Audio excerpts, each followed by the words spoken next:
जी welcome back viewers. आज मैं आप लोगों को नी स्पोर्टिंग की एक बहुत अच्छी बैंडेज पट्टी दिखाने जा रहा हूं, जो कि स्पोर्ट परफॉर्मेंस के लिहाज से बहुत क्लासिकल चीज़ है। ये मसल को स्ट्रॉन्ग रखती है और इससे आपका मसल टाइट रहता है और इस आपकी फीलिंग बहुत बेहतर रहती है। अगर आपको नी का मसला स्क्वाश खेलने में आता है और मोस्टली प्लेयरों को आता है, तो उसके सपोर्ट के लिए, मसल के सपोर्ट के लिए ये बहुत अच्छी पट्टी है। इसे पहन कर इम्प्रूवमेंट देखिए।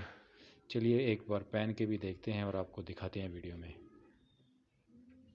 जी तो व्यूवर्स, जैसे कि आप देख रहे हैं, ये मैंने नी के ऊपर इसको चढ़ा लिया है, बिल्कुल वैसे ही जैसे आप स्क्रीन पे उसकी प्रोडक्ट्स के ऊपर देख रहे थे। ये एरिया आपका नी के ऊपर आना चाहिए।